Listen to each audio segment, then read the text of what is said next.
Hello, welcome to John's Author Diary for the weekend in March the 1st, 2020.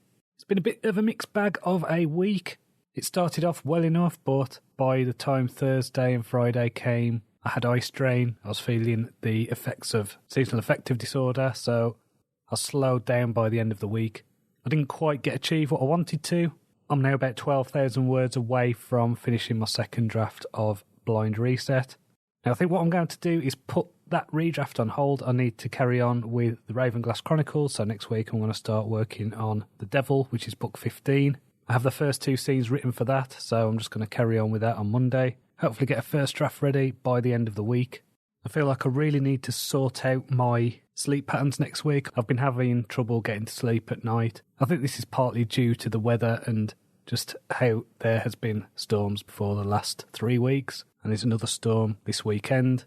So I've spent a lot of time indoors. Granted, I'm doing the school run, which means I'm walking about 5 kilometres a day, but that's not enough. So I think it's time to start getting up again at 5 a.m. I've been getting up at 6:30ish kind of time. I really need to sort out my morning routine again.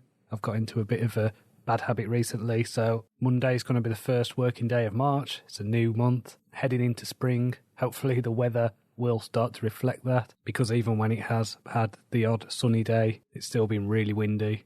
So I just hope the weather calms down and I can get out more. Though, based on the way that coronavirus is going, who knows? I have actually done a bit of prepping just in case. Now I know some people might laugh at this, but we've basically bought extra food to last us for 3 weeks to a month, something like that. So a lot of pasta, a lot of dry foods and tins and things like that. If this ends up being just like SARS or swine flu or another disease that peters out, then great. We've got extra food that we'll eat anyway. If not, then I've seen what's happening in Japan, where they're closing down a lot of schools, a lot of events. What's happening in Italy, in Milan, where areas are in lockdown, supermarket shelves are empty.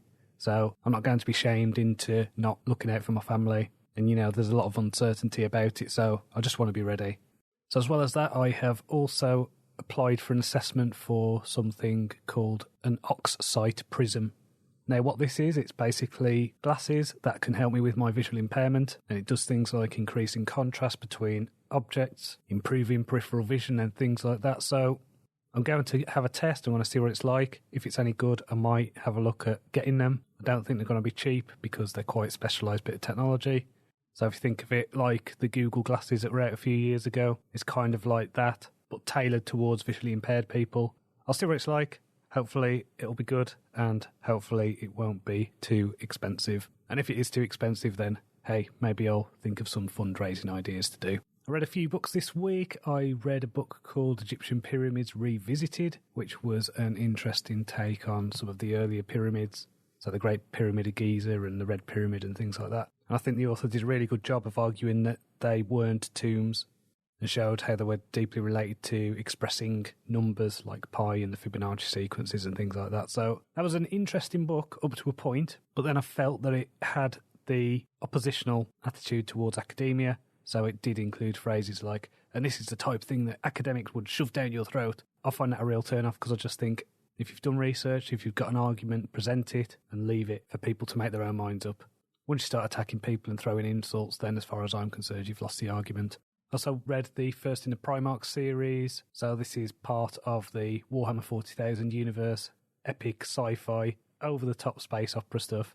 I find the books very hit and miss in this series, so some of them I've really enjoyed, and they're archetypal stories. They've got a great mythology, great world building. Some of the stories don't quite hit the mark. This was somewhere in between. It was basically a story about a military skirmish that went a bit awry.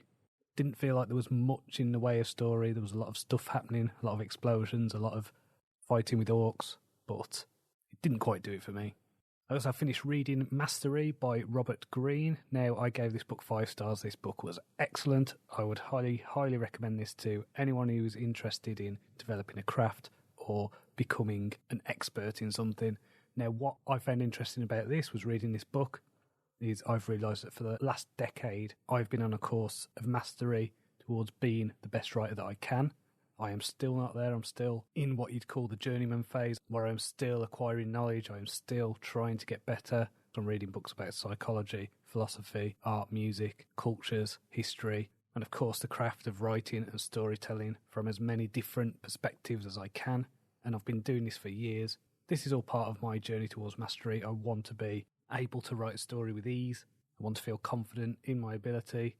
I'm still not quite there yet, but I am on that journey. It was interesting to read about the temperament of people who follow the path of mastery, and I thought, yeah, I recognise that, that's me. So it's this single-mindedness, this focus, this desire to know as much as I can and be as good as I can with my craft. So it's a good book. I've bought a book that I think is counterpoint to that called Range by David Epstein. It's on my to-be-read pile, so we'll see when I get to that. I am currently reading Operation Paperclip by Annie Jacobson. I'm about a quarter of the way through that. It's fascinating. It's horrific at the same time. So Operation Paperclip was the secret campaign by the American government to employ former Nazi scientists. And so the book's all about that. It's very interesting, very detailed research. One of those jaw-dropping books at times. And I am also reading the Bible, carrying on with the Old Testament. I am now on Leviticus. I thought I'd only read Genesis before, but I had clearly read Exodus as well. So I'm going to carry on with that, try and get through a book or two of that a week. This week saw the start of Lent. Every year I give up usually about 3 or 4 things over the period between now and Easter. This year I've given up chocolate, alcohol, cakes and bread. So hopefully this will be good for my waistline and of course keeping the self-discipline every day for the next month and a half. So if you've got any questions, email me. It's john@johncronshaw.com. That's JONCRONSHAW. My non-fiction books, The Stoic Writer and Podcasting for Authors, are both out now. So until next time, cheerio.